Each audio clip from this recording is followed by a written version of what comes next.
La nourriture émotionnelle. Alors, je vais prendre une petite vidéo sur le sujet. Euh, Chose pour laquelle j'ai décidé de consciemment travailler là-dessus pour ne pas plus subir cette sorte d'habitude alimentaire qui est... euh, Bon, on va déjà faire l'introduction. Alors, qu'est-ce que... On va parler de quoi? On va parler de emotional eating, la nourriture émotionnelle. Donc, qu'est-ce que c'est? Dans mon cas, comment je la ressens? Pourquoi je fais ça? Et, euh, et voilà. Et je pense que c'est un sujet en réalité qui concerne beaucoup de gens, à plus ou de différentes façons, en ressentant des choses différentes. Euh, Si je reviens un peu dans le passé, j'ai fait une école d'hôtellerie-restauration et on avait des ateliers pratiques où on cuisinait, où on servait, etc. Et j'ai le souvenir qu'en réalité j'étais un ventre, je pouvais engouffrer exactement tout ce que je voulais, de tout type. Littéralement, je me respectais pas, quoi. Il fallait absolument que je me remplisse. Euh, Parce qu'il s'agit de ça en fait, la nourriture émotionnelle, c'est ça, c'est une façon de se remplir, de remplir un vide qui est là. Et, et voilà, donc je réalise ça avec du recul. Et en fait, la vie, ça fait plus de 15 ans, 18 ans, c'était quand j'avais 15 ans, m'a, en gros m'a dit, voilà, t'arrives pas à te raisonner par toi-même, bah écoute, on va t'aider un petit peu et on va te faire arrêter le lait et le gluten pour que tu puisses arriver déjà à éliminer des choses qui sont pas forcément très euh, saines pour la santé. Si on regarde bien, je vais pas développer là-dessus, mais en gros, voilà, la vie m'a aidé, m'a aidé gracieusement parce que grâce à ça, eh ben, je peux aller vers des choses beaucoup plus saines comme des jus verts que je suis en train de boire, et de prendre en réalité voilà, plus conscience de ce que je mange et et du ressenti dans mon corps. Et à l'époque, que la vie me coupe l'herbe sur le pied en me disant arrête le gluten, arrête le lait, parce que tu es en train de faire de la merde et que tu te empiffres. Et j'ai pas une tendance à grossir, donc je m'en foutais, quoi. Et je ressentais pas trop. Maintenant, je suis très sensible à ce que je mange,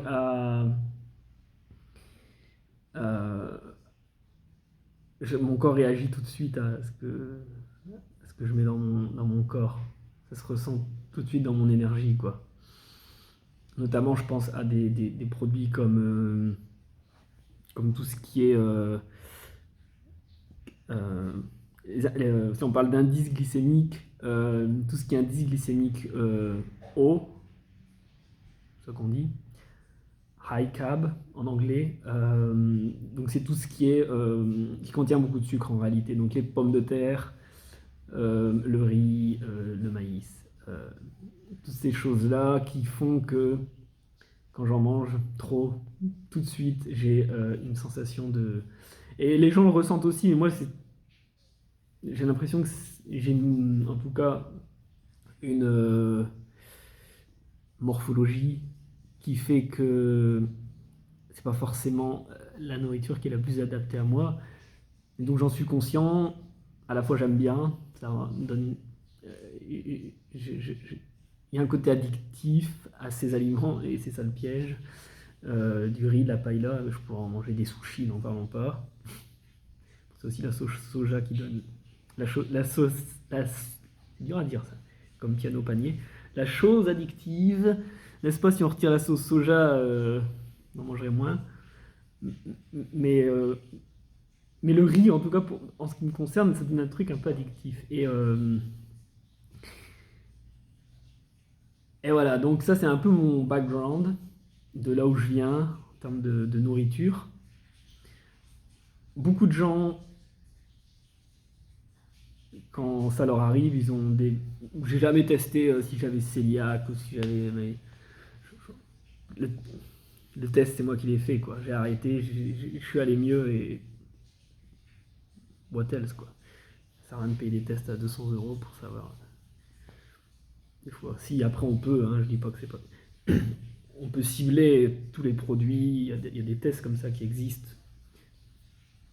Parce que des fois c'est compliqué de savoir, peut-être que je suis simplement intolérant uniquement aux amandes et pas aux noisettes, et je ne réalise pas encore, et les tests ça peut aider. Après des grosses familles comme ça, le lait, le gluten, bon, quand même très connu.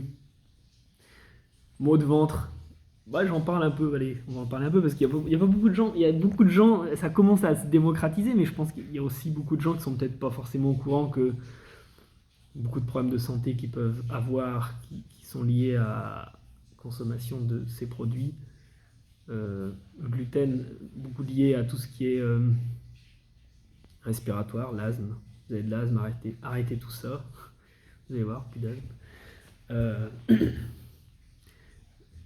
Ce que je dis, c'est uniquement retour d'expérience. Je ne conseille rien, je ne suis pas docteur, ne m'appelez pas docteur Thomas. Je partage juste mon expérience, mon ressenti avec, enfin, en ce qui me concerne et ces produits-là. Voilà, donc ne prenez rien au pied de la lettre. Voilà. Et voilà, le lait, le gluten. Voilà, et donc là j'en arrive au point où, malgré ça, j'ai quand même des périodes où je me retrouve à devoir manger, où je m'observe manger excessivement. euh, des choses et qui sont pas forcément enfin dans mon cas c'est pas forcément des choses ultra malsaines comme transformer des biscuits machin,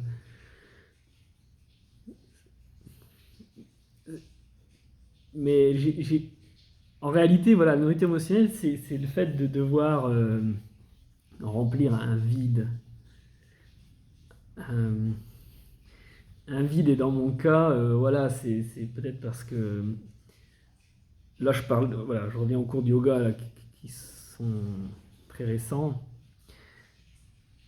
On mange bien, c'est vegan, c'est parfait. Et juste en bas de la route, il y a une petite boutique Bio Bobo Bien-être qui vend des petits cheesecakes, voilà, sans lait, sans gluten, évidemment, avec une base de fruits secs, noix de cajou, dattes, crème, tout ce qu'on veut. Ça dépend des jours, ça dépend des humeurs. Et très souvent, j'ai bien mangé, je suis bien plein, et malgré ça, je vais acheter ces petits cheesecakes et je peux pas m'empêcher de le faire parce que voilà. Pourquoi je fais ça? C'est intéressant de l'analyser. Euh, En ce qui me concerne, je pense que ça peut venir d'une frustration.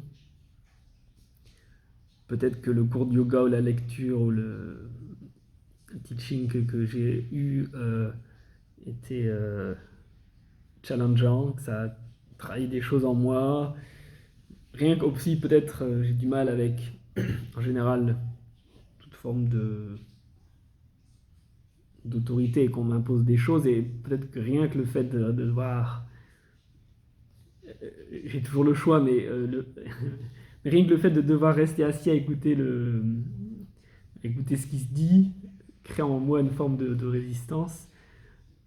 Euh,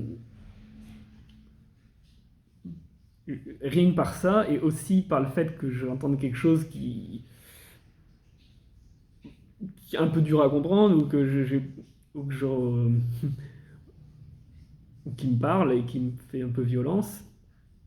Et du coup, cette nourriture émotionnelle, elle m'aide à, comme un pansement en fait, à un peu tapisser le truc. Pour que cette sensation de frustration euh, se sente un peu moins, donner un peu de douceur à la chose. Et ça marche sur le moment. Sur le moment, ça marche. Euh, Sauf que je culpabilise. Pourquoi je culpabilise?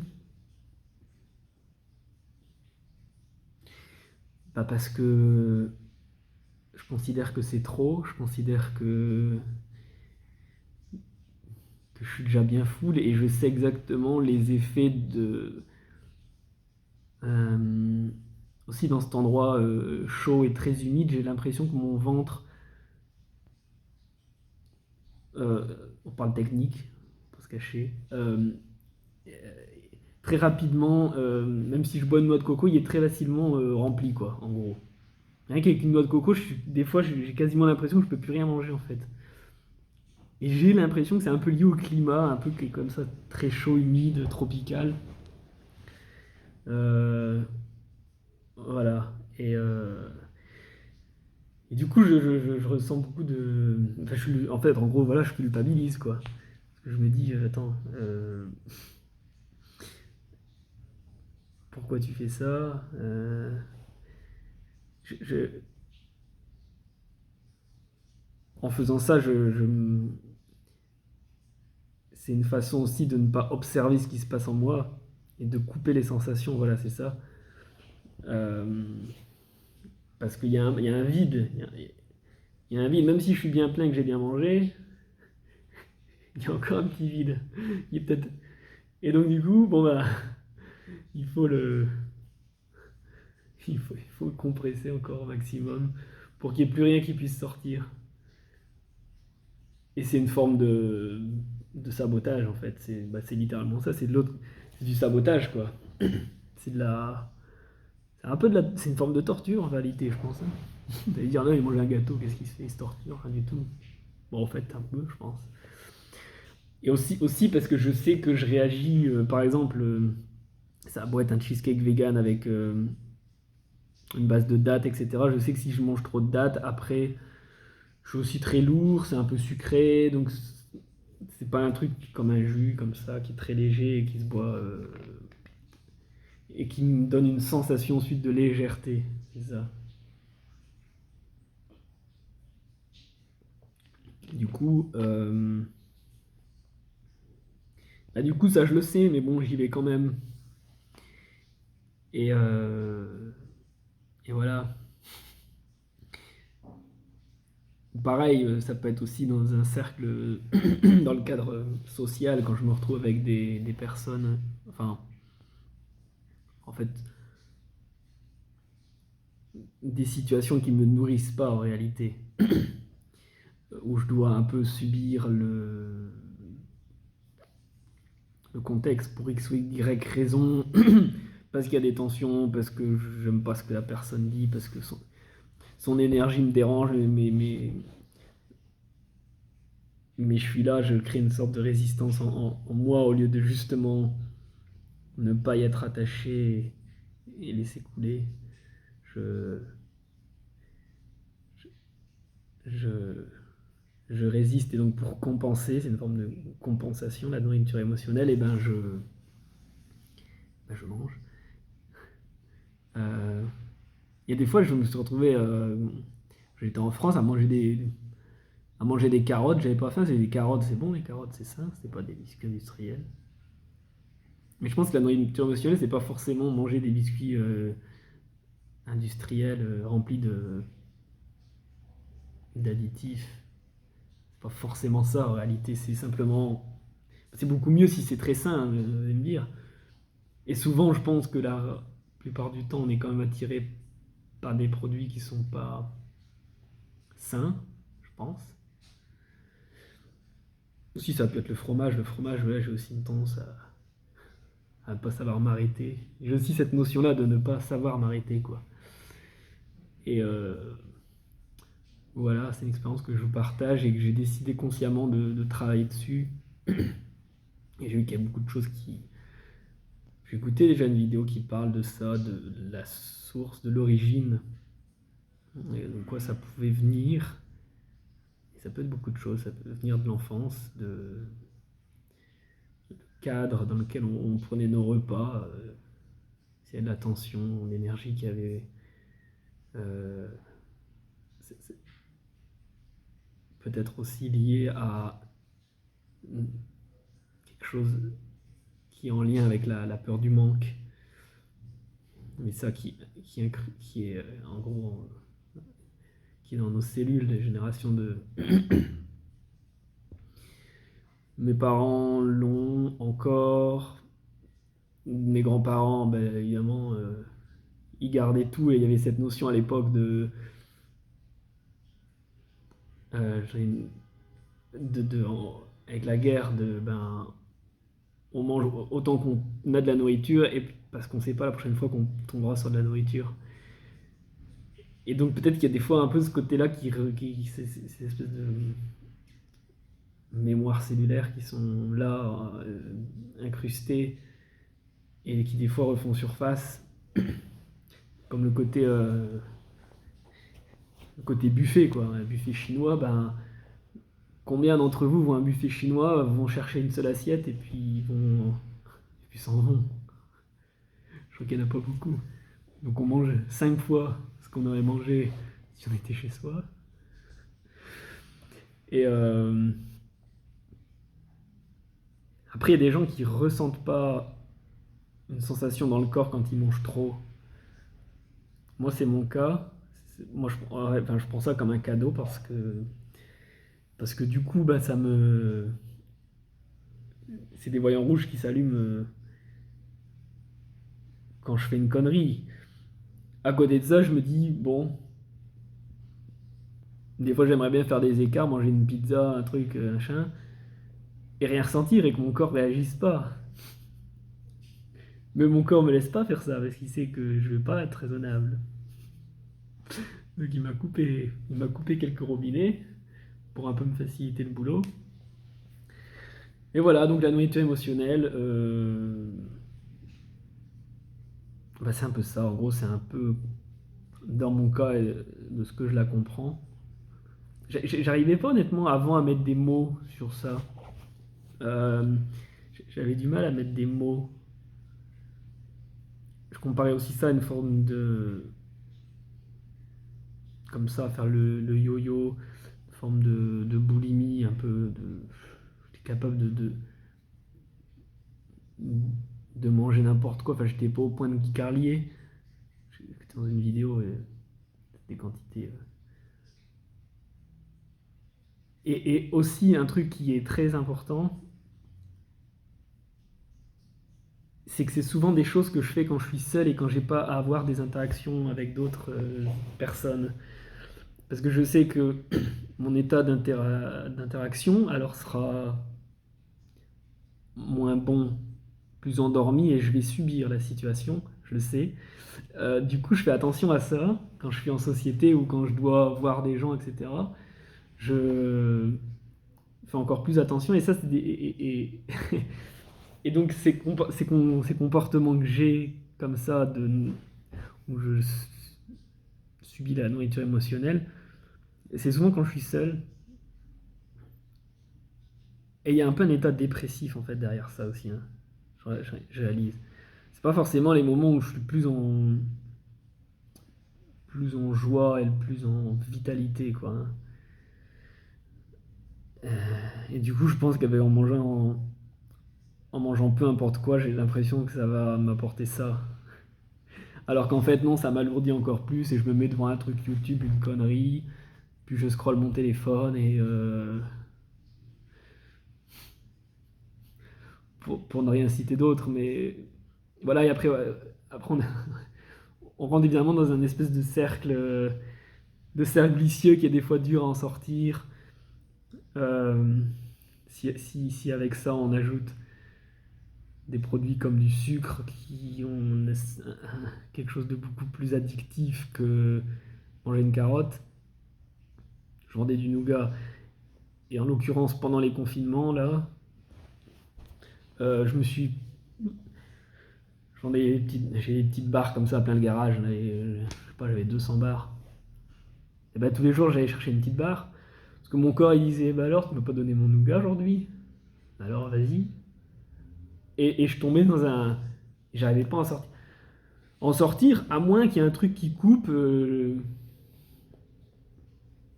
truc en deux complètement, que je sois complètement, mon esprit soit occupé par autre chose, j'en sais rien, que je sois avec des personnes pendant 3 jours à faire des choses intéressantes.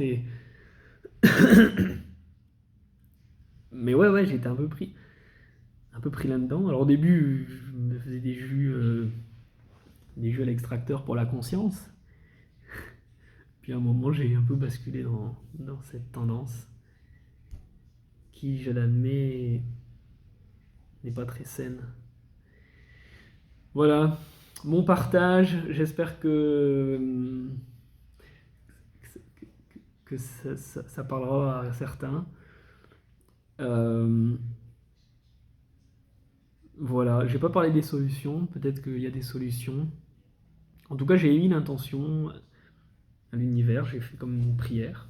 J'ai demandé que l'univers m'aide avec cette tendance de la nourriture émotionnelle, nourriture compulsive aussi. Et je pense qu'une des solutions que j'ai entendues et que j'ai pas forcément, je pratique pas toujours. Bon, une part c'est la volonté, et la deuxième c'est qu'on m'a recommandé il y a pas longtemps. En fait, c'est le déclic que j'ai eu, c'est grâce à une personne que j'ai rencontrée à Mazunte, qui est hypnologue, hypnothérapeute, qui fait des hypnoses. Et ça a éveillé en moi ce sujet. Je lui ai posé la question. En fait, moi, ce qui me concerne, c'est emotional eating, nourriture émotionnelle. Et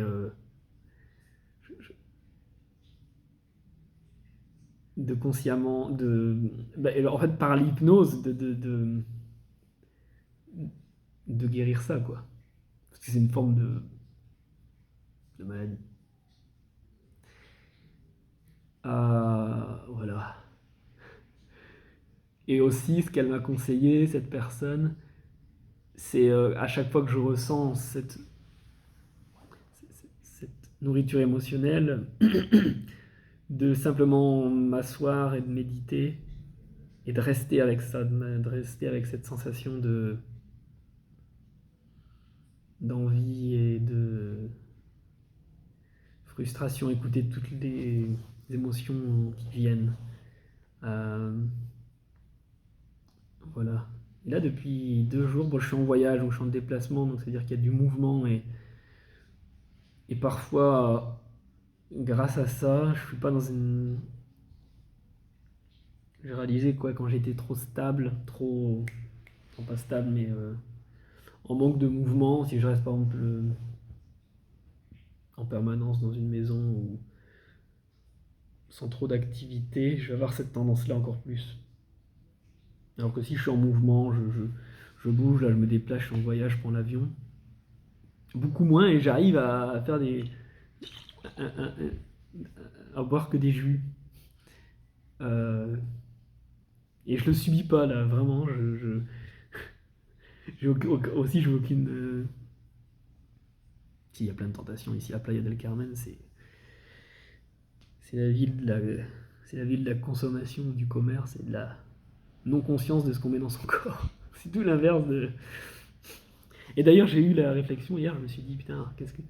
En fait, ici, je sais qu'il y a des très bonnes glaces vegan, genre Stracciatella aussi à la noisette, mais beaucoup trop sucré. Et puis hier, je marchais dans cette rue commerçante là, Fifth Avenue, n'est-ce pas, où il y a tous ces commerçants qui essayent de te vendre n'importe quoi.